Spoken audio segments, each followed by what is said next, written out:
Hola amigos, hoy vamos a iniciar una serie de vídeos sobre los cultos a Saturno, a Satanás, que lleva a cabo la élite globalista en secreto.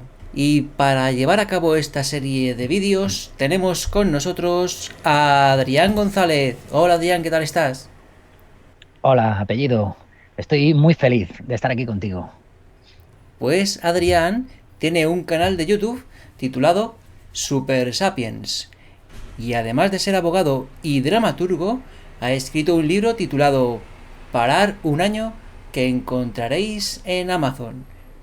Y bueno, Adrián, ¿qué te ha llevado a ti a estudiar el culto a Saturno que lleva a cabo en secreto las élites globalistas y mandantes? Empecé a estudiar la cuestión del culto a Saturno de una manera casi accidental. Fue porque de las muchas aproximaciones que yo notaba que existían en torno al gobierno de la sombra, al Deep State, a la criptosinarquía, de todas ellas, yo echaba en falta una cuestión sustantiva, de fondo. Notaba que en la identidad de estos potentados se acababa omitiendo, se obviaba la cuestión de la justificación del mal, de por qué estos sectores, estos poderes en la sombra, son tan abyectos. Y las explicaciones económicas, a mi modo de ver, no alcanzaban a abarcar toda la integridad, toda la negritud de la materia. Fue por eso que empecé a buscar respuestas. Empecé a profundizar la cuestión y empecé a notar, como muchos otros antes que yo, que existía cierto denominador común en la figura de cierto simbolismo, de ciertos arcanos, cierta semiótica, el cierto uso de ciertas referencias. Lo habrás visto mil veces, a imágenes egipcias, a esta iconografía de ocultismo, de cabalismo, de esoterismo, de vocabulario prohibido. Fue así que me topé de bruces con la figura de Saturno como algo fundacional. Espero que hoy podamos abordar. Pues sí, porque Mm, muchas personas se piensan que los que más mandan lo hacen todo por dinero. Y no, eso es una visión no. muy simplista. Porque ya sabemos que ellos ya tienen todo el dinero del mundo. Es más, ellos Ujú, tienen la maquinita de crear dinero, por el momento, desde 1971. ujú. Y entonces muchas personas se limitan a pensar que solo les mueve el dinero. Y no, no, señores, hay algo más, hay algo más. Mm. Ahí está. Hay una motivación que debe ser contestada si uno quiere enterarse de quién manda, efectivamente, como bien ha señalado, querido amigo, y de por qué existe esa llamada acción de vocación, o como decirlo, esa labor que sienten probablemente de tipo mesiánico, de tipo existencial, y por lo tanto abarca lo religioso, que está detrás de moverles a acapararnos en tamaño control, en esa monitorización y en ese estrangulamiento de la energía humana. Hay un uso macabro de la espiritualidad. Esto compañeros nuestros como Salvador Frisedo o Rafa Pal lo han dicho también. Hay una motivación oscura. El dinero no lo agota, efectivamente, y para adentrarnos a las motivaciones más exactas, uno se tiene que topar forzosamente con su ritualismo, con esos protocolos en la sombra, con eso que sucede en sede de esas pequeñas sociedades, eso que articula a todos esos banqueros, a esos fideicomisarios, a esos cárteles criminales, a esa cleptocracia, todo eso que les engloba, si seguimos profundizando, es Saturno. Eso es, eso es. Pues el culto a Saturno, Mm, yo tengo entendido, por lo que me contó mm, Laureano Benítez en este vídeo ajá, que tenemos aquí, pues ese culto es muy antiguo. Es decir, que no desde es luego. una cosa de hace 100 años, no, no, sino que parece ser que es milenaria. Y Mm. entonces, yo lo que me pregunto es, ¿siempre se ha asociado a Saturno con lo que ahora conocemos con Satanás y con el mal? Muy buena pregunta, apellido. No, no siempre se ha asociado. La asociación de Saturno con Satanás y el mal es, es del cristianismo tardío, ¿de acuerdo? Es una asociación que equipara Lucifer a Satanás, ¿de acuerdo? Pero la figura y por lo tanto al enemigo, al gran acusador, a esa sustantivación de la figura del Baphomet, del macho cabrío, que acapara para sí todo el contenido de disvalor, de desfavor, del mal, ¿de acuerdo? Antes, Lucifer se consideraba, dentro del gran panteón de los titanes creadores, uno más, pero no uno más, el príncipe de todos ellos, dentro de todos estos dioses del gran panteón pagano ancestral. Lucifer era el primero, el mayor humanista, por así decirlo, el gran conocedor de la sabiduría, de los misterios, de la gran mística mundial. Y ojo, me voy a empezar a citar lo que estoy diciendo. Esto que estoy diciendo es Blavatsky, ¿de acuerdo? Que es la primera de los que he leído que señala particularmente a a, al cristianismo con la identificación de Lucifer y el mal.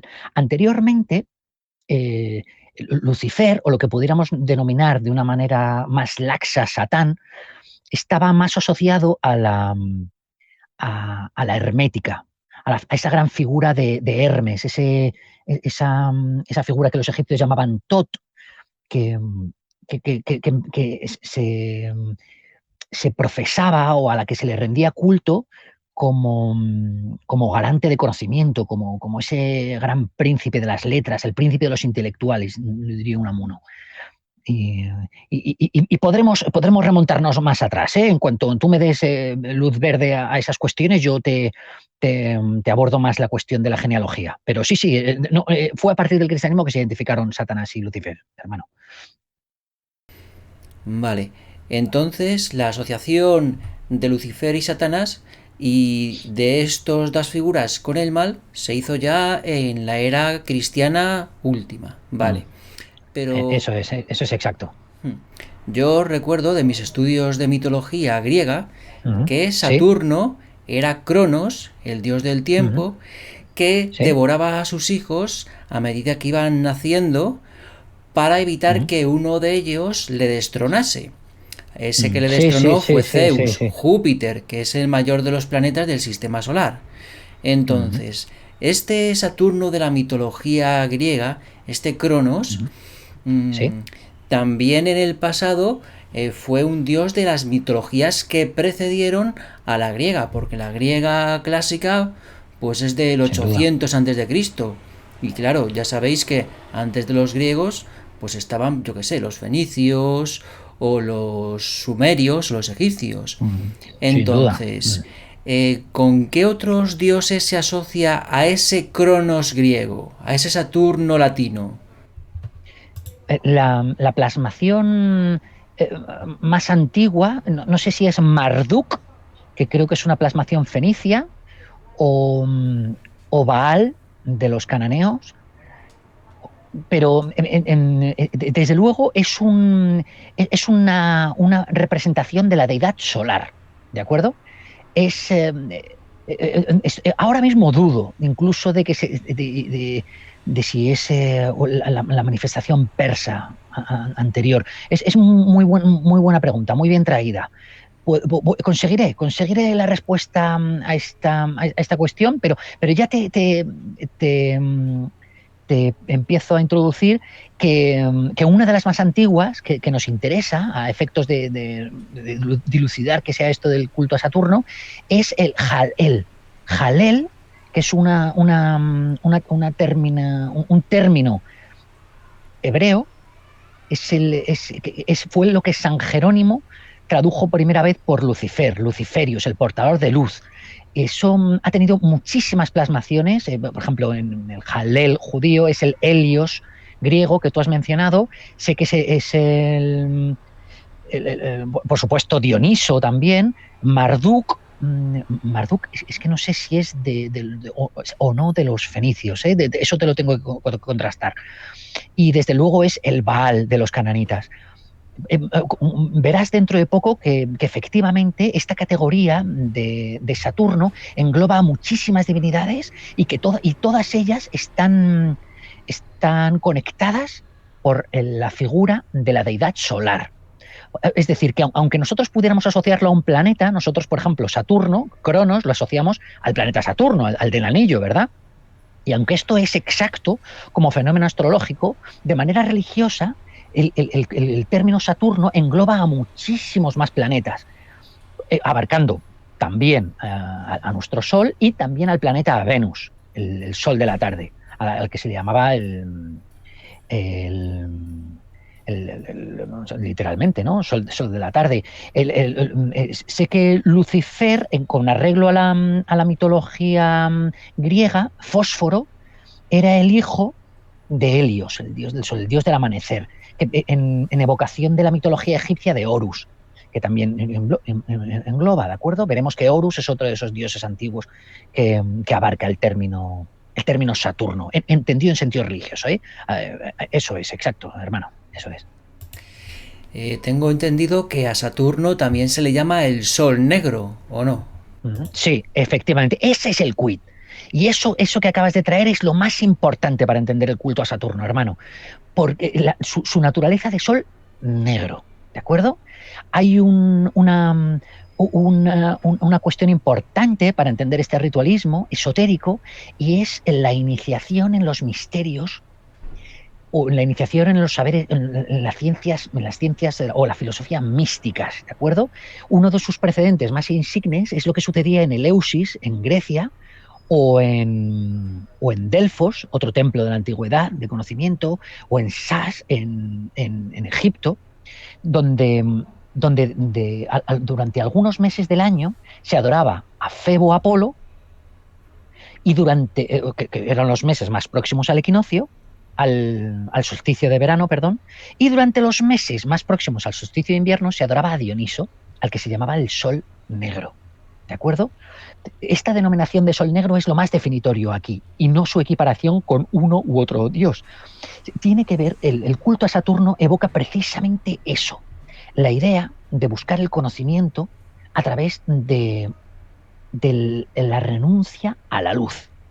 Pero abordaré esto con un poquito más adelante. No sé si he contestado a tu pregunta respecto del sol negro. Sí, entiendo que Vale. está el Sol luminoso, que es el que vemos de día, y luego ¿Sí? está el Sol negro, que es el sol oculto El sol oculto. de los esotéricos, ¿no? Sí. Por eso se Sí. llama esoterismo, por lo oculto, ¿no? Sí, por eso se llama ocultismo, efectivamente, compañero. ¿Qué sucede con el sol cuando es de noche? ¿De acuerdo? Esa pregunta, en un sentido científico, tiene una respuesta muy clara, ¿no? Que es una cuestión de que pues, nuestros ojos no alcanzan a llegar a esa luz, pero en un sentido esotérico, en un sentido oculto, se considera que, que el sol está en el reino de las sombras, ¿de acuerdo? Sigue siendo el mismo sol, pero está allende, ha traspuesto los márgenes del reino de la luz, por así decirlo, y que en adelante alumbra el Hades. Pues este es el tipo de terminología que tenemos que comprender. Lo mismo sucede con el sol cuando nos encontramos en los meses próximos al solsticio de invierno, ¿de acuerdo? Debemos pensar en términos estrictamente astroteológicos, en los que la elíptica, ¿de acuerdo? Que es el rumbo, la trayectoria que marca el sol sobre el cielo estrellado, ¿no? Es más, la línea que conocemos a través de los solsticios, va describiendo una línea a lo largo de las constelaciones, ¿de acuerdo? Pues cuando las constelaciones son las que están en la parte baja de ese círculo astroteológico, ¿de acuerdo? Que creo que va de octubre, que por lo tanto el signo de Libra hasta el signo de Capricornio, ¿de acuerdo? Digamos los meses fríos, los meses de invierno, ahí también está operando el sol negro, ¿de acuerdo? ¿Qué tienen en común? Que se considera que, que para conocer la verdad de este mundo hay que alejarse de las apariencias y de la luz y de este mundo de sombras, de este mundo de meras apariencias. Esto es gnosticismo en estado puro, hermano. Y habrá que hablar de Platón para poder entenderlo a los Platón y de los neoplatónicos, Porfirio, Plotino, etcétera. ¿De acuerdo?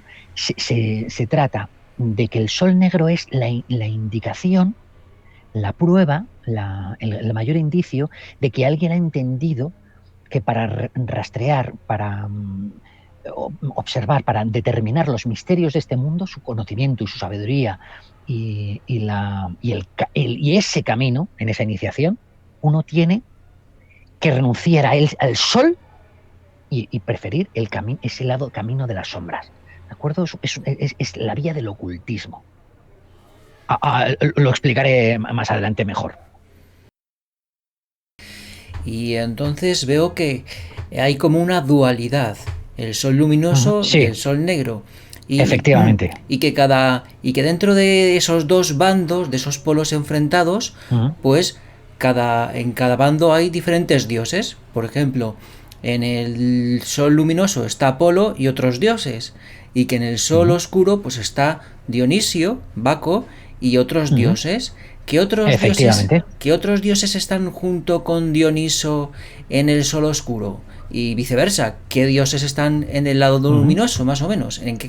Sí, sí, muy bien traída. Pues imagínate, dentro de la perspectiva de esta dicotomía que acabas de acusar, pues en el bando de la luz estaría Apolo, estaría Júpiter, estaría Helios, Febo, Sol, el Sol invicto, Apolo efectivamente, estaría con arreglo estaría Mitra, estaría Adonis, estaría el Osiris, estaría Horus, ¿de acuerdo? Y dentro del bando de las sombras, ahí encontraríamos a Dioniso, a Cronos, a Set y, y las deidades escatológicas del inframundo, ¿de acuerdo?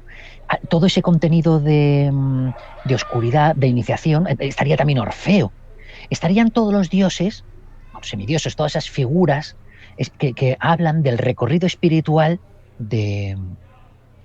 escatológico, de recorrido de lo que hay más allá de la laguna Estigia, del reino de los muertos. Hades, Set, Dioniso, todas esas figuras Cronos, que nos invocan la capacidad de ver lo que está al otro lado, en el reino de los muertos, por así decirlo. Centrándonos en la mitología griega, pues pues creo que hay tres dioses. Creo que el principal es Dionisio, Baco en la mitología latina, y luego ¿Sí? está Hermes y Pan. O sea, me equivoco, y si no me equivoco, ¿qué diferencia hay entre Hermes, Pan y Dionisio? La diferencia es meramente de categoría, porque aluden a realidades que son exactas, ¿de acuerdo? Es muy importante entender que, que los dioses, el vulgo, los considera antropomórficos y los considera relativos a ciertas mitologías y a ciertas personificaciones. Pero tan pronto uno aborda un estudio serio de la materia, tiene que entender que estos dioses estas personificaciones son meras fábulas, si se prefiere, meras caricaturas que se han dado a ciertas manifestaciones en el mundo visible de potencias del mundo invisible, del mundo mágico. Y por eso este ritualismo en la sombra, este culto a Saturno es mágico y busca la magia y busca producir ciertos efectos a través de sortilegios, de brujería, de sincronías astrológicas, lo veremos. Pero para aludir a estos tres dioses que acabas de anunciar, que además sagazmente, porque tocan el núcleo de esto que estamos intentando ventilar, Hermes sería relativo a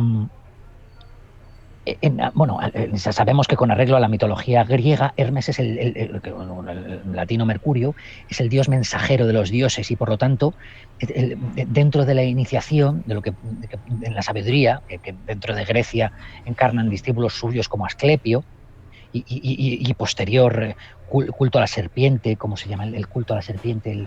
¿Te acuerdas del bastón este del icono de la medicina? El bastón, ¿cómo se llama ese? ¿Báculo? No. El caduceo, ¿no? Creo que se llama así, y todo su culto a la serpiente. Hermes implicaría, dentro de esta tríada que ha señalado, las facetas de este dios escatológico, de este sol negro, relativo al conocimiento y al camino. Dioniso implica, dentro de esta deidad, que sería el mismo dios, sería la misma figura, se introduciría dentro de esta triada para indicar el elemento más estrictamente espiritual y también la manera como iniciarte a través de los ditirambos, de las vacantes, de los cultos báquicos en la sabiduría del vino y de la ebriedad, ¿de acuerdo? Por lo tanto, tenemos de un lado a Hermes, que tiene que ver con esa faceta intelectual, cognitiva, que pudiera decirse, pues imagínate, conforme a la sabiduría védica sería pues, el Dharma, o conforme a la sabiduría hebrea sería la sabiduría de los salmos, ¿de acuerdo? Pues esa sabiduría dentro de Grecia sería Hermes cuando intelectiva. Cuando es ebria es Dioniso.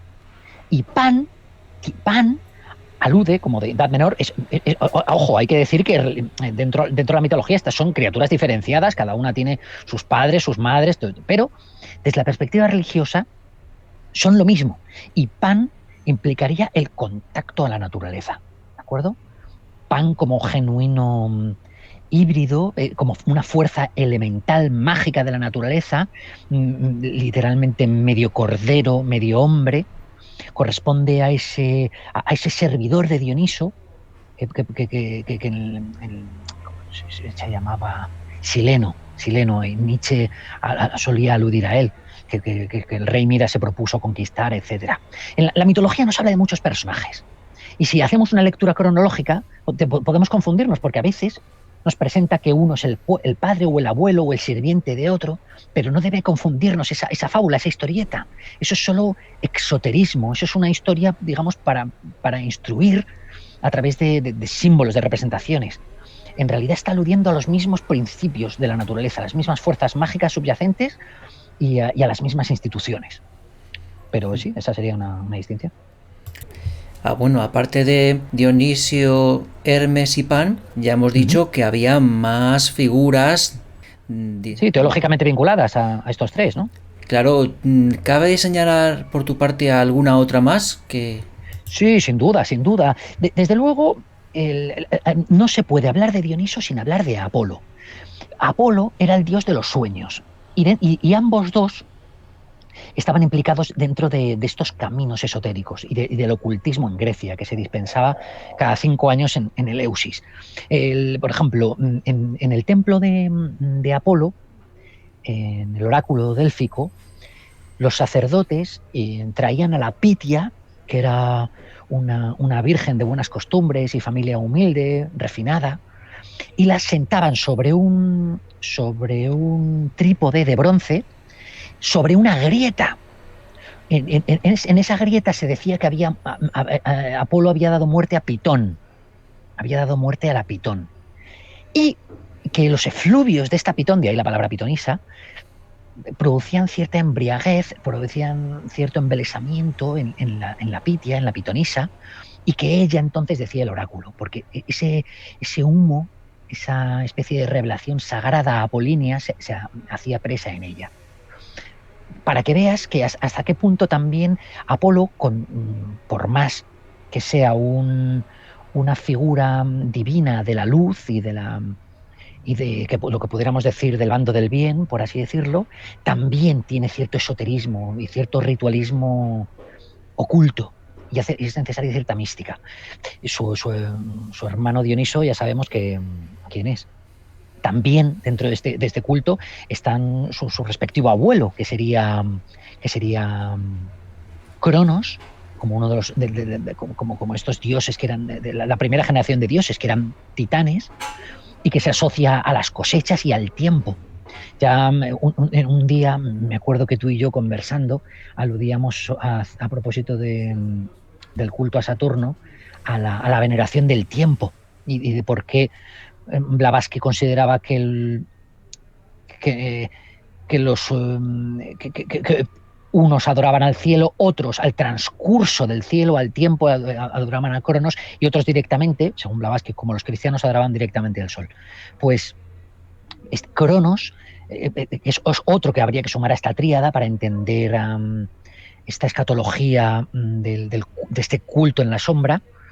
Es fundamental, porque es la deidad de los ciclos y de la inevitabilidad de la muerte y del transcurso del tiempo. De ahí que se le invista con la guadaña, ¿no? Con el instrumento de la siga, etc.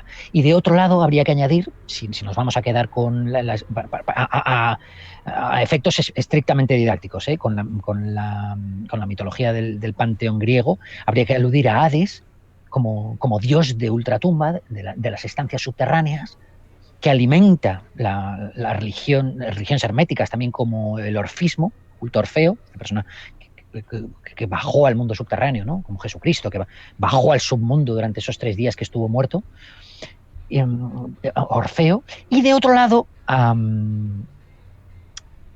las figuras, respectivamente, de Deméter, como diosa de las cosechas, a la que se rendía culto en los cultos eleusinos, y a su amante, Atis, el cual estaba castrado y era andrógino. Ya veremos cómo todos estos elementos, con ser simbólicos, tienen una plasmación en las modernas formas de culto al mal que se están produciendo actualmente. Ya lo abordaré, hermano. Porque tengo entendido que Deméter era la esposa de Hades y que Deméter, en terminología latina, era Cibeles, ¿no? Sin duda, sin duda. Era Cibeles y es un equivalente exacto a todas estas figuras de divinidad femenina radiante en su poder, a la cual se rendía culto a costa de una extirpación de la genitalidad masculina. Esto que hoy pudiera corresponder a estas modernas formas del feminismo de combate moderno, lejos de ser contemporáneo, es antiquísimo, como puedes ver. Y está en el centro también de este culto a la diosa que podemos rastrear hasta los confines de la historia, empezando por Fenicia y siguiendo hasta todas esas grandes efigies de culto a la diosa que, por ejemplo, podemos encontrar en Notre Dame, en París, en todas esas efigies de la gran diosa Columbia, ¿no? La Estatua de la Libertad entrando ahí a Nueva York, enfrente de Nueva Jersey. La diosa Istar de los acadios, que era Istar, Dios mío, se me mezclan los pueblos. Pero sí, tiene muchísimas manifestaciones. Las que nosotros conocemos de más cerca, ¿no? por tocar la ciudad de Madrid, desde luego son Cibeles y Deméter, por tocar el legado griego que tanto nos atañe, ¿no? por proximidad mediterránea, desde luego. Me has contado que a Deméter o a Cibeles, que es la misma deidad, él se le rendía culto, los seres humanos, especialmente los hombres, arrancándose los genitales y dándoselos en ofrenda. ¿Eso me has dicho? Y que eso está relacionado con lo que hacen los hombres aliados del feminismo, que se arrancan los genitales, en teoría, simbólicamente o metafóricamente, sí, sin duda. Y castran en ofrenda a la feminidad oscura. Sí, tiene que ver desde luego con una manera de desatar a ciertas fuerzas en la naturaleza, que esos son los dioses en realidad. Esto es lo que explica Madame Blavatsky sobradamente en Isis sin velo. Cuando uno quiere producir efectos en el mundo mágico, tiene que invocar a ciertas estancias, ciertas fuerzas del mundo invisible. Y pues y ciertas manifestaciones de esta energía invisible que proviene del éter, de ese otro lado de la luz, del cual proviene la causa primera, que realmente se está adorando a través de este culto a Saturno. Saturno se identifica como el gran demiurgo, el gran creador. Entonces se producen ciertas manifestaciones. No es casualidad que el moderno ritualismo del transexualismo, de la androginia, del feminismo de combate, de la castración de la masculinidad, etcétera, tengan tanto vigor hoy día y se parezcan tanto a los cultos de Demeter de la antigüedad, que produzcan pues las mismas figuras mixtas entre hombres y mujeres, la misma postración de la genitalidad masculina, las mismas formas de travestismo ritual. No es casualidad. Se está de una manera hoy mucho más ignorante de lo que se está haciendo. Hoy creemos que es una mera tendencia política. Hoy lo hemos sustraído a la verdadera religiosidad subyacente, a la verdadera fuerza mágica de todo esto que está sucediendo. Pero sucede igual. Así es, hermano. Pero también hay diosas del sol luminoso. Creo que son Sin duda. Diana, Atenea, y a estas diosas del lado luminoso también se les hacía sacrificios humanos o solamente se les hacían sacrificios humanos a las del lado oscuro. No, a todas las diosas se las ofrecía sacrificios. Por ejemplo, sé que no sé si era a Minerva, Atenea. Bueno, desde luego en los encuentros eleusinos, por ejemplo, que eran había que sacrificar a un animal antes de, de profesar el culto, ¿no? La iniciación. Pero sí, sin duda, la cuestión del sacrificio es un mecanismo es un mecanismo mágico. Eso es un hechizo, es una forma de hacer un conjuro en el mundo tangible para producir efectos en el intangible que después reviertan de nuevo en el tangible. He ahí la figura de ese mediador entre lo invisible entre lo invisible y lo visible, en busca de poder, que es el mago, digamos, el hierofante, el gran sacerdote, el iniciado en el culto del fuego, etc. Y eso también atañe a las diosas luminosas, sin duda, a Atenea, Minerva, ¿cómo se llama esta señorita? Señorita, digo, a Venus, los cultos venusianos. El que sea una deidad que pudiéramos asociar a la oscuridad o que sea una deidad más diurna, por así decirlo, toca simplemente a determinadas manifestaciones de lo que ahí está sucediendo, pero no a la forma de iniciarse en su ritualismo. Existen los misterios menores, todos los dioses tienen los misterios menores para profesar su culto, ¿verdad? Pudieran tener que ver con, pues, a lo mejor con... Los misterios menores son los cultos que todo el mundo conoce, ¿de acuerdo? Imagínate, puedes tener que ver con festividades populares, con cuestiones de celebrar meros ayunos o meras cuestiones de vestimenta, etcétera.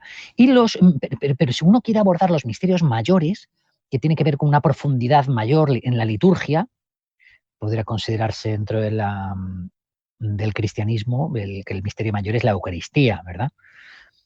Esa mezcla consustancial y mágica entre la divinidad y el ser humano, ¿no? Entonces ahí ya uno se adentra en un ámbito profundamente mágico, ya no es para todo el vulgo, se convierte en algo accesible solo a los adeptos, a los iniciados, no es cosa de profanos, y aquí empieza el sacrificio, aquí empieza la magia y por lo tanto hay que pagar un precio terrenal si uno quiere obtener beneficios del espiritual. ¿Y tú qué veracidad le das a esto? Porque sí, ellos lo hacían por lo que acabas de contar, se sacrificaban o sacrificaban algo para obtener beneficios, pero ¿tú crees Sí. que esto es real? O sea, que de manera objetiva esos sacrificios dan cosas. Yo, a bote pronto, bueno, cuando menos en primer término, restaría crédito a esto. ¿Qué ocurre?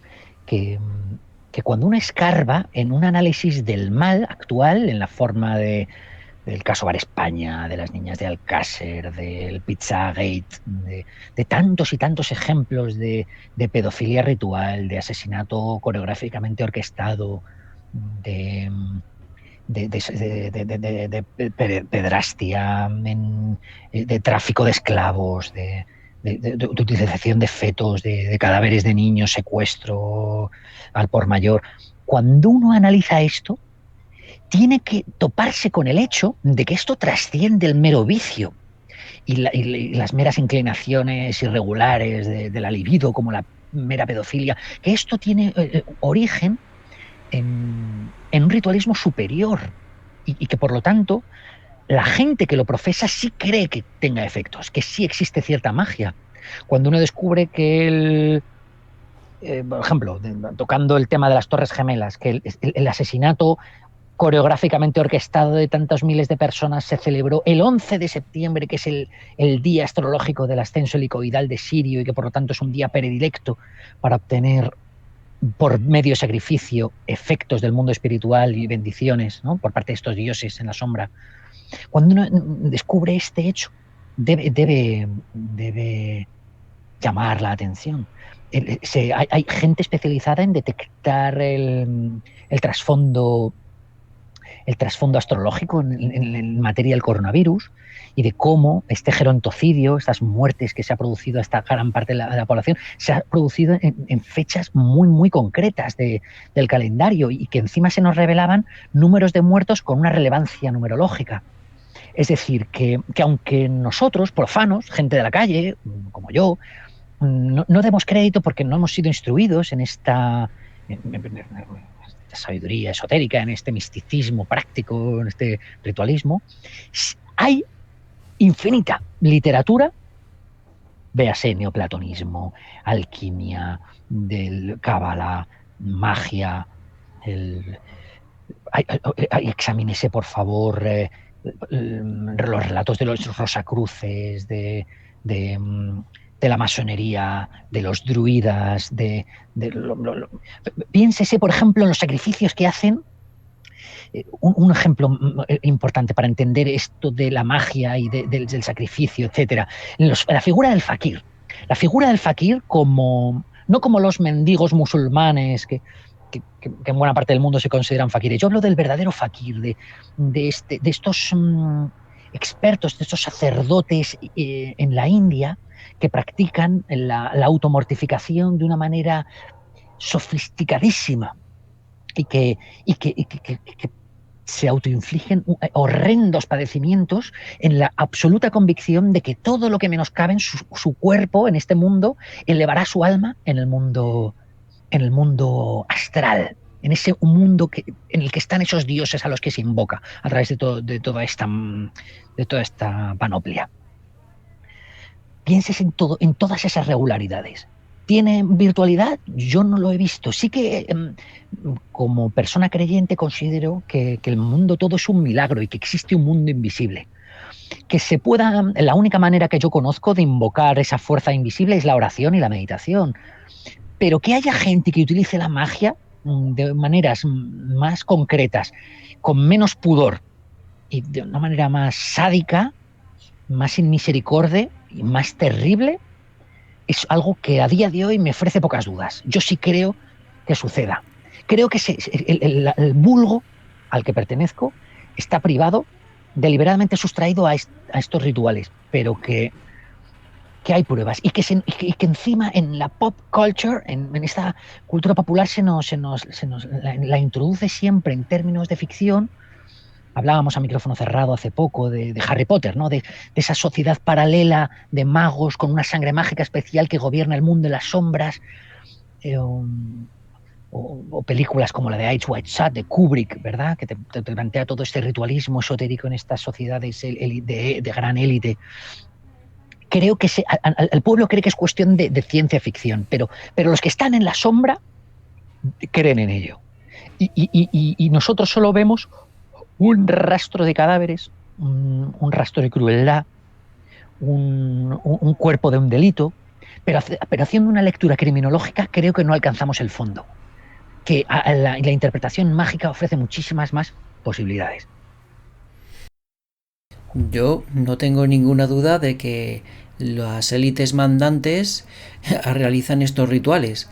Lo que ya Mm, no sé tan claro es si al hacer mm, esos rituales realmente mm.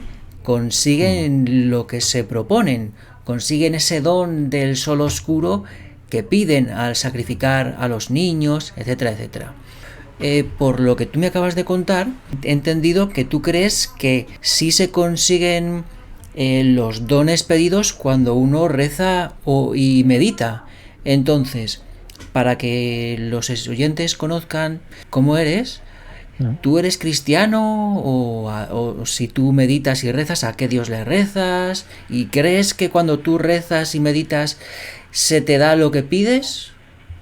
Sí, sin duda. Lo que ocurre es que Dios opera de maneras muy misteriosas. Yo soy, por procedencia, por formación, cristiano. Yo hablo cuando rezo con el Dios creador, con nuestro Dios creador, el Dios que constituye la causa primera. Probablemente oyentes tuyos de otras confesiones lo estarán asociando inmediatamente a sus respectivas configuraciones, ¿verdad? Yo me confieso cristiano porque es el mecanismo de iniciación espiritual que he conocido, para mí es verdad. Y, y siempre que rezo, que procuro hacerlo diariamente, y cuando medito intento vaciar mi mente de contenidos para que esa voz interior, esa voz de Dios hable a través de mi corazón. Siempre, hombre, evidentemente no se producen de una manera exacta, ¿no? No es que yo haga una especie de trueque, un tráfico mercantil con la criatura de las sombras, ¿no? Que está en las sombras para que me conceda mi voluntad. Pero sí que invariablemente ha orientado mi vida, la ha dirigido de una manera constructiva, me ha procurado enseñanzas tras de los descalabros, por ejemplo. Y yo sí creo entender que existe cierta revelación para quien tiene ojos de interpretar señales que se produce a través de milagros cotidianos, de pequeñas sincronías, pequeñas sinergias, y que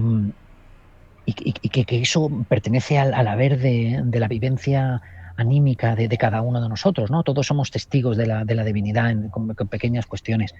Yo incluso llego al extremo de sentir que mi propia vida está a veces guionizada, de hasta qué punto han ido convergiendo las cosas de una manera dirigida, perfecta, de una manera impredeciblemente armónica.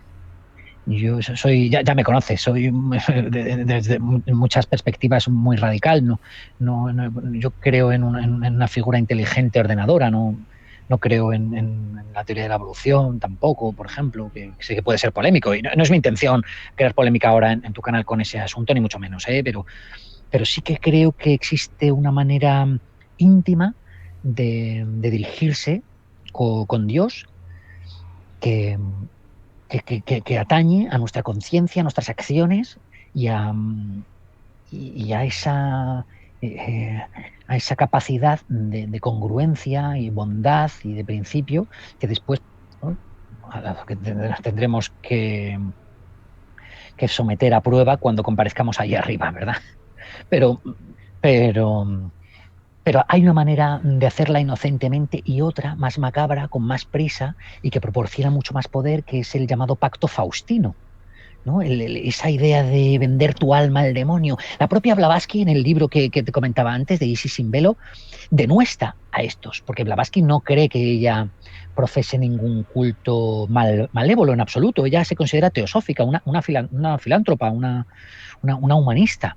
Pero sí que ella alude a gente que vende su alma al demonio, entendido como todas estas fuerzas espirituales, o sea, se las puede llamar del bajo astral, se les puede llamar espíritus elementarios, son espíritus de demonios, gente que está al otro lado y que a cambio de ciertos favores te, y con el alma como moneda de cambio espiritual, sí se concede premios en las finanzas, premios en la guerra y premios en la industria.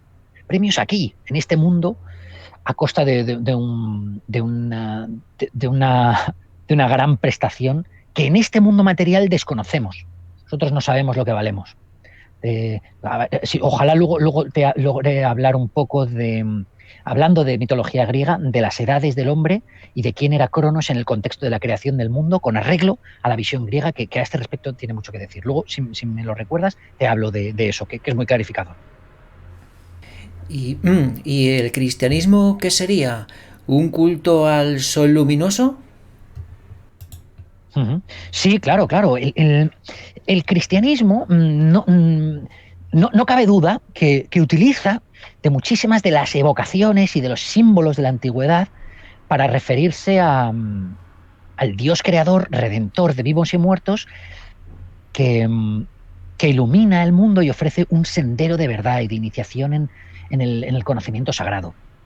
Muchos consideran que el cristianismo en realidad es una revisión de ciertas formas de paganismo virtuoso que existieron antaño, pues véase, el propio Platón, Aristóteles, Sócrates, todos ellos creían en un Dios misericordioso, juez de vivos y muertos, en Dios creador, portador de luz, etcétera.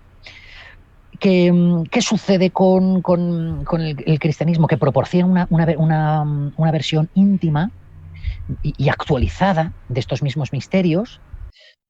Véase, Salvador Freixedo que creía, o que me parece una cuestión verosímil, a través de uno de sus últimos avatares, ¿no? De Jesús Cristo. Y que es una de esas fuerzas que nos ofrecen al ser humano una manera de militar en la divinidad a través del bien, a través del bien. Que, que no es poco. Lo que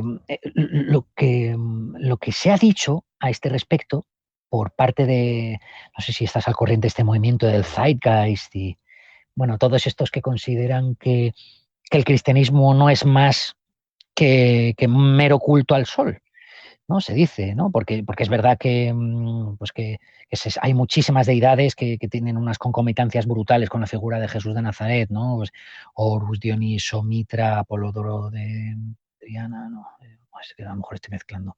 Bueno, y entonces le intenta restar crédito a esta figura, ¿verdad?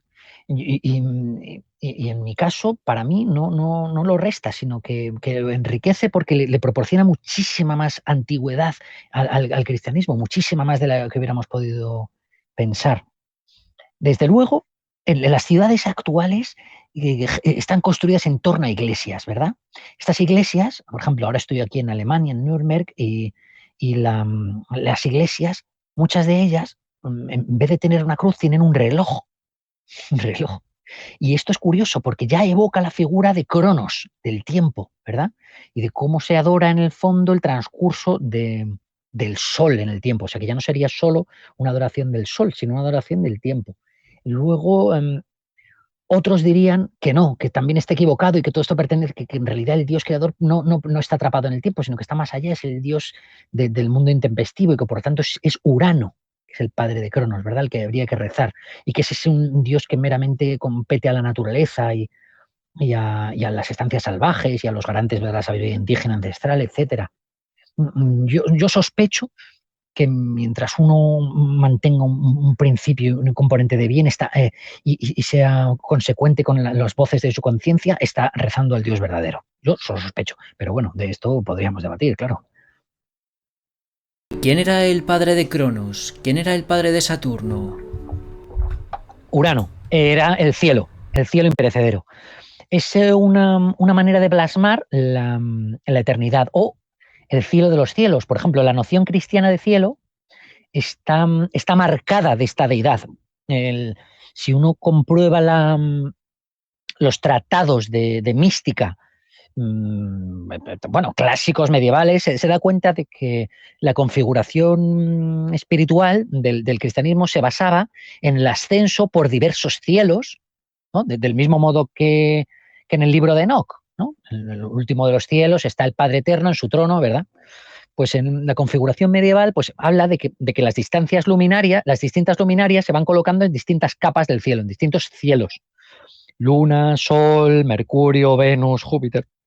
El penúltimo anillo es el de Saturno, bajo el cual está el tiempo, por eso esos anillos, ¿ves? Son los anillos, el Señor de los Anillos, ¿no? Los anillos de Saturno. Y todo lo que está debajo de Saturno, debajo de esos cielos, está sometido al tiempo. Pero más allá, cuando el alma, bueno, claro, el alma logra atravesar esos reinos, sale del de Saturno, llega a Urano y entonces llega a la verdadera eternidad. Esto en la comprensión cristiana hablaría del ascenso del alma inmortal al reino de los cielos, al reino imperecedero. Esto conforme a la noción platónica que parece literalmente una herencia, una relación literal de la sabiduría védica, se explica a través del concepto del plano ideal, del plano de las ideas, del plano acásico, en el que el hombre está sumido en un plano de sombras, aquí, en este mundo, sometido al engaño de estos dioses, al engaño de los espíritus elementales, ¿no? Se sabe, de fuego, aire, agua, etcétera, pues respectivamente los gnomos, las salamandras, etcétera, tal. Está sometido a los arbitrios de los daimon y a medida que va sintonizando a través de su conducta, su disciplina, su sabiduría con el espíritu superior, en ese momento su alma se va desprendiendo de las barreras de este mundo, ¿de acuerdo? Es el mismo sentido de los esenios, ¿verdad? Es el mismo misticismo, cátaros, hugonotes. Y tarde o temprano, hombre, desprendido de las barreras mortales, he ahí la mortificación y la necesidad, al final, al cabo, de tener que morir, porque uno solo asciende al reino de los cielos una vez muerto. Una vez muerto, el alma logra ascender más allá de esos cielos de vuelta con Urano. Ese sería el dios primordial, conforme a la mitología latina, con todo lo que implica. Y bueno, antes me has dicho que te recuerde que hablásemos sobre las edades del hombre y de Sí. Cronos. Y cuéntame, ¿qué querías hablar acerca de eso? Sí, sí. Esto que me recuerdas es fundamental.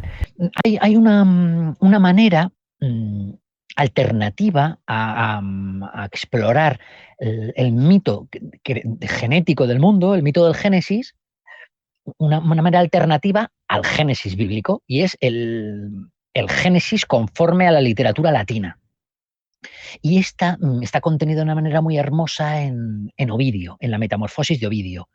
Aquí se alude al mito creador del mundo de una manera muy, muy exacta a la del Génesis en la Biblia cristiana, y por lo tanto a los libros del Pentateuco y de toda la verdad de la Torá judía, etc. Y alude a la misma manera como las tinieblas se van alejando de la luz y como pues las aguas se van separando de la tierra, etcétera, ¿no? Y de cómo el hálito de Dios y de esa voz primordial va configurando, va proporcionando cosmos, ¿no? Va proporcionando orden al mundo. Y en este momento, Ovidio, él no alude a ningún dios concreto. Él dice que esto debió ser obra del dios primero, ¿de acuerdo? Ni siquiera dice que sea Urano, siquiera. Entonces, sospecho que Ovidio, desde nuestra perspectiva, también sería cristiano, ¿de acuerdo? Entonces, cuando él alude a que el mundo se forja y se crea de una manera reconocible para nosotros, conforme a nuestras reglas de orientación, de orientación cosmológica en el mundo, empieza la Edad de Oro. Y el dios que gobierna en la Edad de Oro es Cronos, Saturno, que es el dios bajo cuyo reinado se crea el hombre, con arreglo a la mitología griega, de mano de Prometeo, este titán caído, otra plasmación de Luciferius, que como sabemos ocupa un lugar insigne en la isla de Manhattan. Ya sabemos en frente de qué edificio está la estatua de Prometeo cayendo, ¿verdad? Es bastante evocativo, ¿no? Con el complejo Rockefeller. Pues la cuestión es que cuando Ovidio hace esa representación de la Edad de Oro, de la que es deudora también buena parte de la iconografía cristiana, a propósito de esa época dorada, llena de inocencia, ¿no? Que podríamos asociar a ese paraíso terrenal, donde no existía ni la propiedad privada, ni el rencor, ni la enfermedad. Los seres humanos eran inmortales, estaban sustraídos al pecado original. En esta edad dorada existía una sola estación, ¿de acuerdo? Era una eterna primavera. Los seres humanos eran todos vegetarianos, comían frutos de los árboles, etc. Y esa raíz de la corrupción de esta era, del asesinato, no, perdón, de la castración de Cronos, de mano de Zeus, de Júpiter, de su hijo, que la cosa se subvierte y comienza una primera forma de decadencia. Fue a raíz de un golpe de estado que hace Zeus contra Cronos, con ayuda de algunos de sus hermanos, de los titanes, que comienza la edad de bronce, inferior a la edad de plata, inferior a la de oro, pero superior a la de bronce. Y en esta de plata, que gobierna Zeus ya, que sería el sol luminoso, ya no el sol negro, véase.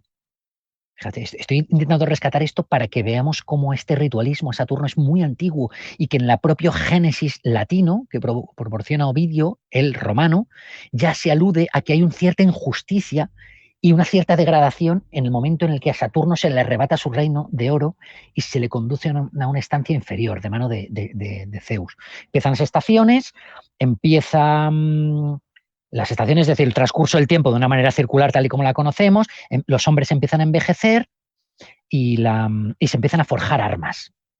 Después viene la edad de bronce, en un salto mayor de decadencia, y por último la edad de hierro, donde literalmente gobierna la fuerza de las armas, la traición, la mentira, la conspiración y el oro. Irónicamente, gobierna durante la edad de hierro, que es una de las ironías que señala Ovidio. Dice Ovidio literalmente que el hierro es un metal abyecto y muy peligroso, pero lo es mucho más peligroso el oro. Curioso. Pues bien, lo que quiero significar con esto es que ya existía una noción muy poderosa en la antigüedad latina, cuando menos, y esto ya debe anunciar que esto arrastra contenido de la antigüedad persa, por supuesto, del zoroastrismo, del culto al dios principal, que Saturno, el sol negro, corresponde a una edad más dorada de humanidad y, por lo tanto, más cercana al reino de los cielos, al mundo acásico, al mundo, lo que Platón llamaría el mundo de las ideas, al mundo arquetípico, del que proviene, de cuya observancia se obtiene la noción de bien, de justicia. Esto es lo que quería significar a propósito de las edades del hombre, que es curioso. Nosotros desconocemos, ¿verdad?, esta cosmología genética que pertenece tanto a nuestra cultura latina y que habla muchísimo de este ritualismo. Pues mira, ya llevamos una hora y entonces ¿Vale? me queda a mí por preguntarte, porque ya hemos visto quién es Saturno dentro de la mitología griega. Pero claro, Vale. ahora nos falta saber quién es Saturno dentro de la mitología de los celtas y de los íberos. Entonces, ¿qué te parece si esto lo dejamos ya para el próximo programa? Porque imagino... Vale, sí, muy bien. Claro, por supuesto. De hecho, claro, me parece estupendo. Déjame tiempo que además yo voy a explorar esa perspectiva que no la tengo abordada, la de los celtas íberos, me parece muy interesante. Y recuerda también, hermano, que tenemos que abordar lo de cuál es la forma actual del culto a Saturno. ¿De acuerdo? Que es lo que Blavatsky llamaría la doctrina secreta. Es decir, todo ese conocimiento esotérico, místico, alquímico, neoplatónico, que determinados potentados conocen y que profesan en las sombras, que tiene que ver con el acceso a ese hermetismo, a esta noción que antes se profesaba muchísima parte de la población, pero que hoy se ha escondido y que se reservan para sí esas élites y que practican de una manera negra, ¿no? Es decir, ese conocimiento que vulgarmente se conoce como magia, que se reservan para sí, esa doctrina secreta, esa espiritualidad olvidada, que se reservan estas élites y que utilizan de una manera macabra. Eso es el culto a Saturno. Yo te lo, te lo extenderé en programas sucesivos también, ¿eh? No te preocupes, que hay mucho que rajar a propósito. Vamos, quédatela y me vive de milagros. Gracias, Adrián. Os recuerdo que Adrián tiene un canal de YouTube titulado Super Sapiens. Y bueno, pues Adrián, encantado de hablar contigo y hasta el próximo videoprograma. El placer ha sido mío. Apellido. Pases buena tarde. Gracias, compañero. Adiós amigos, hasta el próximo videoprograma.